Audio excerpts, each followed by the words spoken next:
সুপ্রভাত বন্ধুরা, আশা করি তোমরা সবাই খুব ভালো আছো। আজ আমি তোমাদের সামনে উপস্থিত হয়েছি আরেকটি নতুন সকালের নতুন ভিডিও নিয়ে। ভিডিওটির প্রথমেই তোমরা দেখতে পাচ্ছ আমি আমার বাইরের পায়রা দুটিকে খেতে দিয়েছি। এই পায়রা দুটি আমাদের বাড়িতে থাকে না, কিন্তু ওরা খাবারের জন্য দিনে অন্তত 3 থেকে 4 বার আমাদের বাড়িতে আসে। এই পায়রাগুলিকে খাওয়ানোর পর তোমরা দেখতে পাচ্ছ যে আমি আমার বাড়ির অন্যান্য কাজকর্ম সেরে নিচ্ছি। তো বন্ধুরা, তোমরা যদি পারো দিনে অন্তত একবার তোমাদের বাড়িতে ভোরের দিকে অথবা সকালবেলায় পাখিদের একটু করে খেতে দিও। এই সমস্ত পাখিরা আমাদের খাবারের আশায় বসে থাকে। আমি শুধু এই পায়রা দুটিকে নয়, সকালবেলায় ছাদেতেও কিছু অন্যান্য পাখি রয়েছে যাদের খেতে দিই। সকালবেলায় একদিন পায়রাদের এক মুঠো খাবার দিয়ে দেখবে, খুব ভালো লাগবে, খুব আনন্দ লাগবে। তো তোমরা দেখতে পাচ্ছ আমার ঘর গোছানো প্রায় কমপ্লিট হয়ে এসেছে।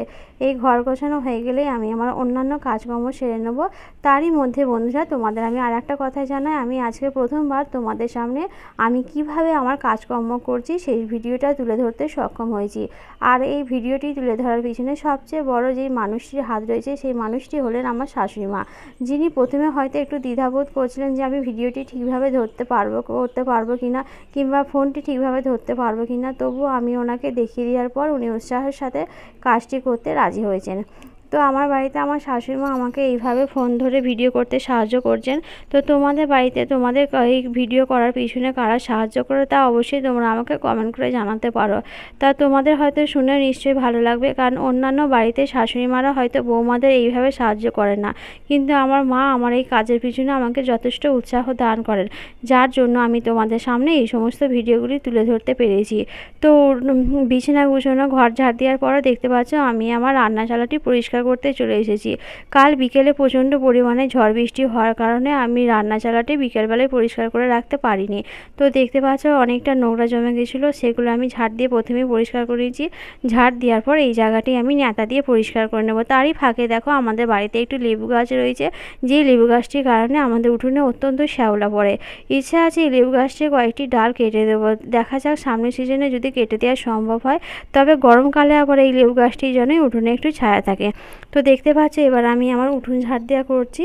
উঠোন ঝাড় দেওয়া কমপ্লিট হয়ে গেলে আমি আমার অন্যান্য বাকি কাজ সেরে নেবো। বাকি কাজ বলতে আর শুধুমাত্র আমার বাসন মাজা বাকি আছে, তারপর কাপড় কেচে আমি স্নান করে নেবো।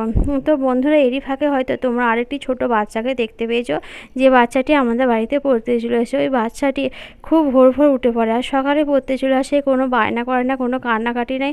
মা বাবা ছাড়া একা এখানে বাড়িতে এসে পড়তে বসে, কোনো কান্নাকাটি কিচ্ছু নেই।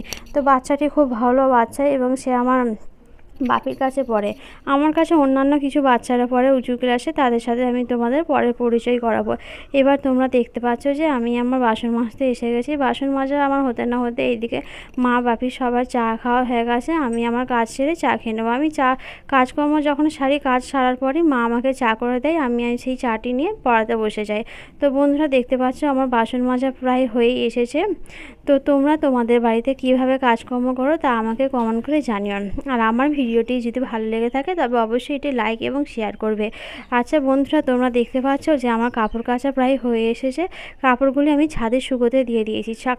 ছাদে কাপড় শুকোতে দেওয়ার পর আমি আমার তুলসী মন্দিরটি ধুয়ে দিয়েছি, যাতে এরপরে মায়ের পুজো করতে সুবিধা হয়। সকালবেলায় তুলসী মন্দিরটি ধুয়ে দিলে তা তাড়াতাড়ি শুকিয়ে যায়। তো বন্ধুরা, তোমরা সবাই ভালো থেকো, শুভ বোধহয়। এরপর আমি তোমাদের সামনে উপস্থিত হবো আমার নতুন ভিডিও নিয়ে। শুভ